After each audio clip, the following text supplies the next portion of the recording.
চল আমার সাথে প্লেয়ার একটু বলবেন খেলাধুলা এবারে বল মাদক ছেড়ে মাঠে চল। দৈনিক লোকালয় মাল্টিমিডিয়া সংবাদের সাথে আছি আমি রিদিতা রহমান। শুরুতেই শিরোনাম। সাভারে ক্রিকেট টুর্নামেন্ট 2025 এর ফাইনাল খেলা ও পুরস্কার বিতরণী অনুষ্ঠান।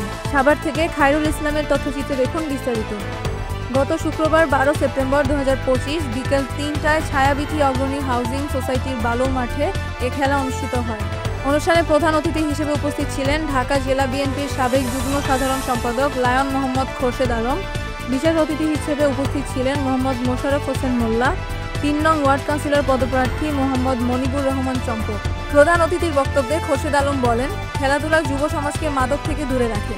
তাই আসুন আমরা সবাই একসাথে বলি, মাদককে না, খেলাধুলাকে হ্যাঁ। আমি চাই সাভার পৌরসভা হোক একটি মাদকমুক্ত, সন্ত্রাসমুক্ত এবং ক্লিন সাভার। এজন্য প্রত্যেকের সহযোগিতা প্রয়োজন। অনুষ্ঠানে আরও উপস্থিত ছিলেন মোহাম্মদ হজরত আলী সহ সভাপতি পাথালিয়া ইউনিয়ন বিএনপি মোহাম্মদ তালুকদার জাহিদুল ইসলাম জুয়েল। সাভার পৌর যুবদল আয়োজনে ছিলেন মোহাম্মদ মেহেদি হাসান সানি, সাভার পৌর ছাত্রদল। খেলা শেষে বিজয়ীদের হাতে নগদ 30,000 টাকা পুরস্কার তুলে দেন অতিথিরা।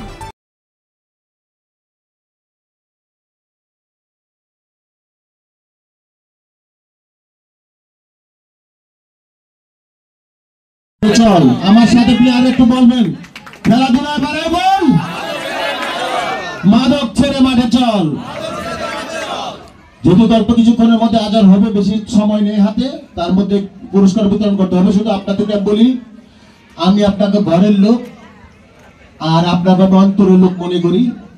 যেহেতু খেলার অনুষ্ঠানে আসছি, বেশি বলারও নাই। আমি এই সাভারে যতগুলো সেক্টরে কাজ করতেছি, এতগুলা সেক্টরে সাভারের কোনো রাজনীতিবিদ করে নাই। আমি 9টা ওয়ার্ডে যদি খোরশেদ আলম ভাই যদি আপনার 9টা ওয়ার্ডে যদি তাকে নির্বাচিত করেন, তাকে বিপুল ভোটে নির্বাচিত করেন, বাংলাদেশের আমি সবসময় বলি সবচেয়ে সেরা ভোট পেয়ে, বেশি ভোট পেয়ে নির্বাচিত হবেন আমাদের খোরশেদ আলম ভাই।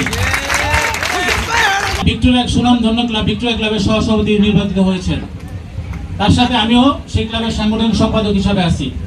আমরা দুই ভাই মিলে সাভারের ক্রীড়াঙ্গনে যা কিছু উপহার দিতে পারবো ইনশাল্লাহ। আমি কারো বদনাম করব না, কিন্তু এটা অন্য কারো পক্ষে সম্ভব নয়।